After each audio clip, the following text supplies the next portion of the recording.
Hi, my name is Amy Weldon, and I'd like to welcome you to my Florida History Field Trip podcast.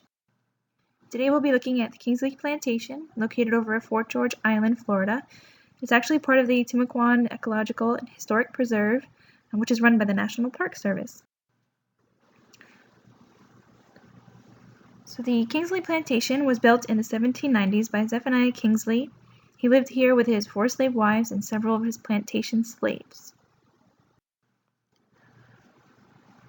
So just run through a few photos here to show you what the plantation looked like.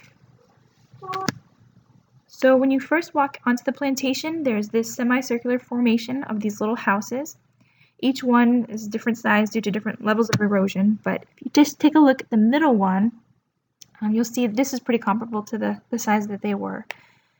They're made of tabby, which is just crushed oyster shells mixed in with water, dried in the sun. They're not the biggest houses, but they're pretty substantial. Here up in the left-hand corner, there's a model house that they had there. They happen to have actors there portraying a day in the life, which was pretty neat to watch. The roof obviously has been replaced, and it's their model home, so they've upkept it, done some renovations and such. Up in the right-hand corner, you can see an example of a fireplace, small, rudimentary, but they each had one for cooking or for keeping the house warm, because it does get cold here in Northeast Florida sometimes. The bottom picture is a close-up of the house. You can see that they still have oyster shells are poking out of the tabby. And then there's a cute little girl in the middle there, which I might be biased, but here is a tree. No, it's more than a tree. This was actually one of the best parts of the tour for me. This tree is the site of a slave burial because Zephaniah Kingsley had, like I said, 4 slave wives, one of which was Anna Kingsley. She was his main wife. His wife that she overlooked oversaw all of the other slaves. She took care of them. And he really respected her. So in saying that, they were allowed to keep a lot of their traditions. So in Africa, they would bury their dead in a circular fashion, and then they would go there to, pay their respects. The thing that got me was that this tree is the center of a slave burial ground. So there's a circular formation of remains around this tree, but there's nothing here signifying that. There's nothing here that says, this is what it is. It's just sitting there off in the woods for everyone to just walk past. And that really struck me. I guess it really shows you how much they kind of meant in society back then. As you go down the dirt road to the plantation house, you'll come across the kind of indigo processing center. And if you look at the picture here, it consists of 3 different vats. There's a steeper vat, a beater vat, and a lime vat. So on the left-hand side here is an example.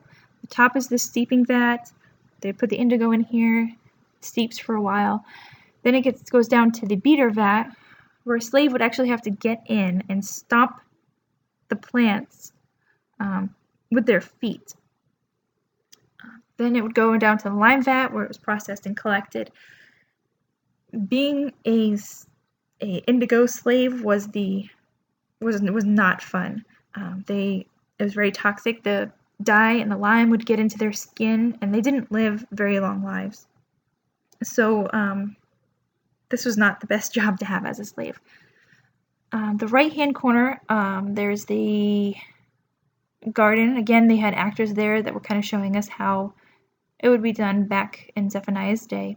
And on the bottom right-hand corner, there's a picture of a gopher tortoise, because I found out later that the Timucuan Preserve, and specifically the Kingsley Plantation, since its proximity to the water, was a sanctuary for gopher tortoise, since they're endangered. So they were everywhere, and they were very curious as to what we were doing there. So this is the back side of the house on the plantation. Not typically what you would think of when you think plantation house. Usually you think a huge house with pillars and porches and just massive showy houses, but Zephaniah was kind of modest, and the top part of this house was actually thought to belong to Anna, which again shows his respect for her, with letting her have her own space in the house to kind of do her own thing, away from him, away from the main part of the house, and away from all the other slaves. Zephaniah's plantation, Kingsley's plantation, is an important part of Florida history because not only did this kind of embrace the Spanish culture of slavery, we always think British now. We're kind of going towards the British idea, but the Spanish idea of slavery was more of a, we're taking you in to our family. Like, yes, you're going to work, and but you're part of our family now. So they were allowed to do their own thing, keep their own traditions. They would be assigned a chore to do for the day. Once it was done, they could go about their business, cleaning their house, cooking their food, talking story outside their front yard with their other slaves, playing games. So this kind of just takes history and freezes it in time so that we can go back and see what it was like back in this time. And it kind of showed the beginnings, Zephaniah's respect for Anna, and they actually ended up being a huge battle. So when Florida became part of the Union, obviously laws changed, and they were anti-slaves, interracial relationships. So Kingsley saw this going downhill for him and Anna. He knew that she would not be able to inherit his land, his estate, his property, their interracial children would not get any of that. So he uprooted them and moved them to Haiti, where they would be safe. And then in his passing, Anna actually had to fight against Kingsley's white family because she was entitled to it as his wife, but where she was black and they were interracial, the Kingsley family was trying to take it away from her. She ended up winning, and the Kingsleys are still around today, active in the community, which is really, really neat. So obviously this is important to our class because we're all about Florida history and we love this stuff. And, this was a great field trip, and I encourage all of my friends now that have been there, I encourage them to go and learn about history and learn about what Florida, the South, but particularly Florida, was all about. Plus, it's a beautiful location. This is the back of the house here, looking out over the water.